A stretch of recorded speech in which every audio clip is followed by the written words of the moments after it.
Hej! Lyssna på fåglarna.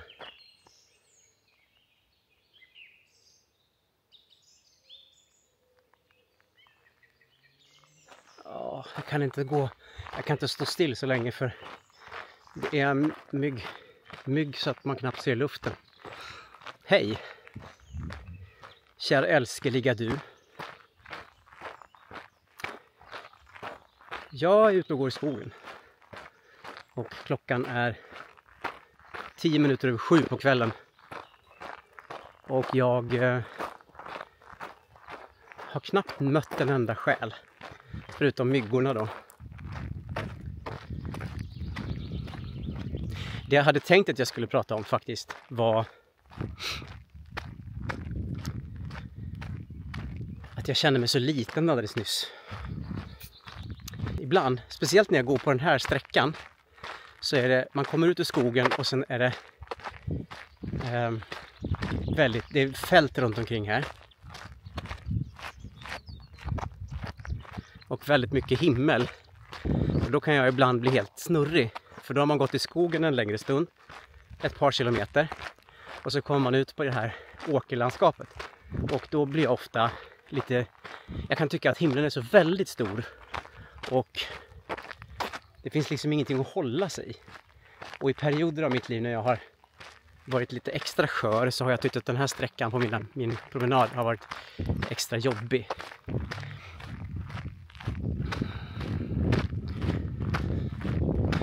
Idag tycker jag nog inte att den är så jobbig, men däremot så slog det mig påkomsten av känslan och också kanske lite av den faktiska känslan. Att jag är så liten här.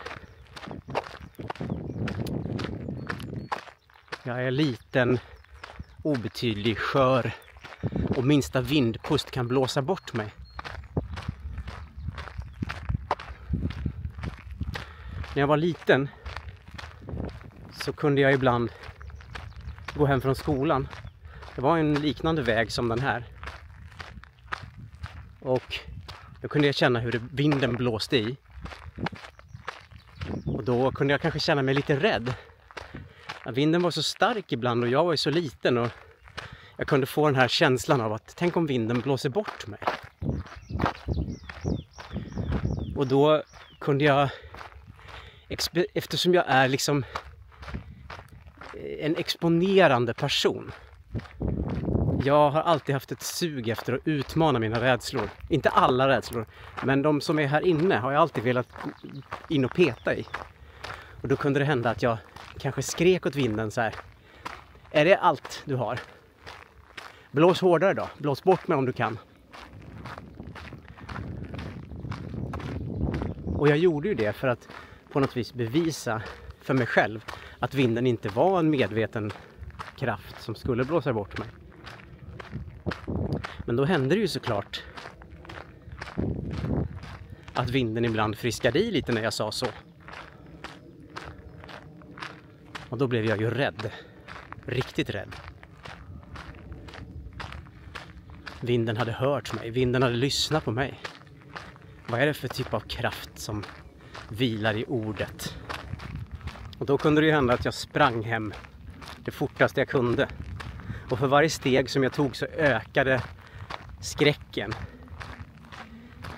Det är en spännande tanke det där. Att naturen på något vis skulle lyssna på en. Svara upp mot en. Som om vinden vore som ett djur som svarar på mina rop och min uppmaning. Som om himlen hade som en inneboende vilja att kasta sig över mig. Ibland tänker jag att det också är ett sätt att göra världen mer försonlig. Hur konstigt det än låter. Att det är en del av en mänsklig strävan att göra världen till en varelse, en medveten kraft som var inför jag har en vikt, en innebörd.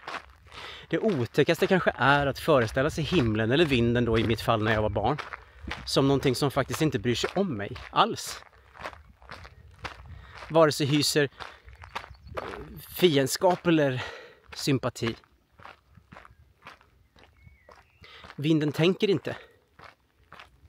Vindens upphov har ingen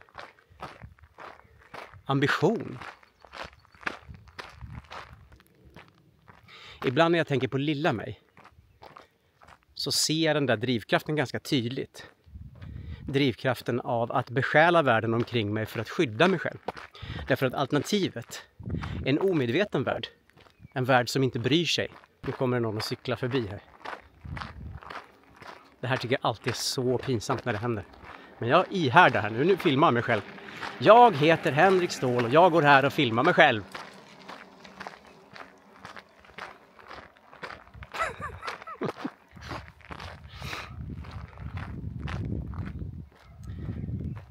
Det var pinsamt, men det blev bra tv i alla fall. Okej. Vad var jag? Ibland tänker jag att det är mer befriande med tanken på ett kosmos som inte bryr sig.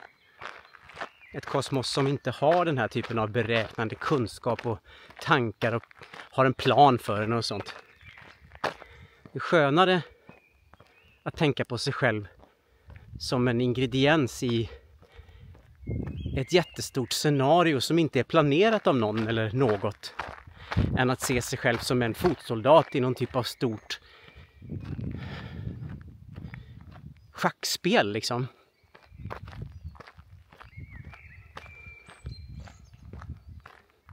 Jag kan få gå här och höra fåglarna och känna blodet i min kropp och lägga tanke på tanke i mitt huvud och känna en djup mening utan att det för den skull behöver finnas någon typ av objektiv mening bakom detta. Meningen blir ju mer betydelsefull om den är min och inte tillhör en avsändare, en logistiker någonstans. Därför föredrar jag, även om den är otäckt den där stora obrydda himlen över mig, så föredrar jag ju den framför vinden som skriker i åt mig att passa dig du! Förstår du vad jag menar eller är jag helt obegriplig? Okej, det här var mina tankar från idag.